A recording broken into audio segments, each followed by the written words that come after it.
Hi everyone, good morning. তো সকাল এখন 8টা। আমি আরও বেরিয়ে পড়েছি ছোট্ট একটা ইচ্ছে পূরণ করতে।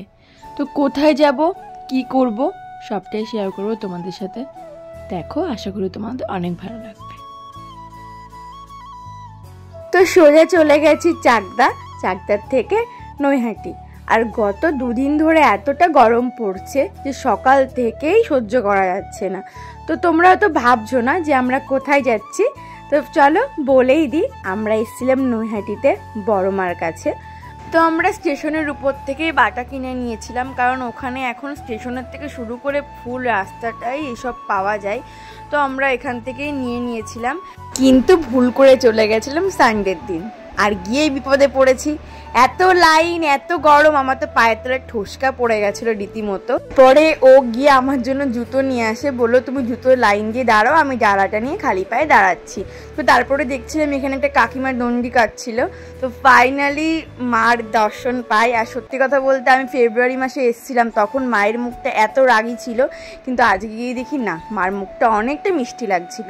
আমি এখানে আমার কিছু ইচ্ছে মাকে জানিয়ে রেখে গেলাম। তো আমাদের পুজো কমপ্লিট করতে করতে প্রায় 12:30টার উপরে বেজে গেছিলো। তো তখনও দেখছি লাইন বলতে একদম পুরো গঙ্গার থেকে হয়তো 10 পা দূরে অতটা লাইন ছিল, মানে এতটাই ভিড় ছিল সানডের দিন। ভুল করে ওখানে সব দোকানদারই বলছিল সানডের দিন নাকি প্রচুর ভিড় হয়।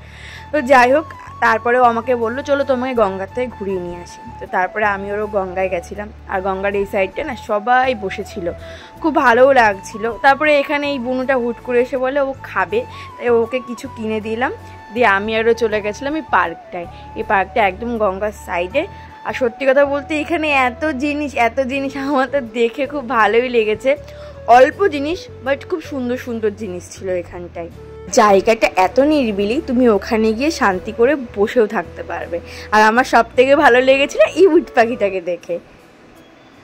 এই পার্কটা এতটাই বড়, আমি আরও একদম লাস্ট মাথায় চলে গেছিলাম, কারণ ওখানে অনেক কাপলস ছিল। তাই ওদেরকে ডিস্টার্ব না করে আমি আরও চলে গেছি একদম লাস্ট মাথায়।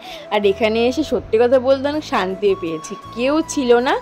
আমি আরও বসে বসে দোলনায় দোল খাচ্ছিলাম। তো তারপরে আমি বায়না ধরেছিলাম আমি জোয়ার দেখবো, তাই জলের মধ্যে কি দাঁড়িয়েছিলাম, কিন্তু আমি জোয়ার দেখতে পারিনি। প্রায় 1:45 বেজে গেছিলো। তাই আমরা ওখান থেকে বেরিয়ে গেছিলাম নৈহাটি জুডিওতে। ওখানে নাকি খুব ভালো ভালো কালেকশন ছিল, তাই দেখতেই চলে গেছিলাম। আর মাম্মামের জন্য কিছু জামা প্যান্টও কেনার দরকার ছিল, কিন্তু সত্যি কথা বলতে গিয়ে ওখানে এত ভালো ভালো কালেকশন, আমি ওখান থেকে মাম্মামের জন্য জামা প্যান্টও নিয়েও এসেছিলাম। চলো আমরা এখন বাড়ি যাই, দেখা হবে আবার কোনো নেক্সট মিনি ব্লগে। টাটা।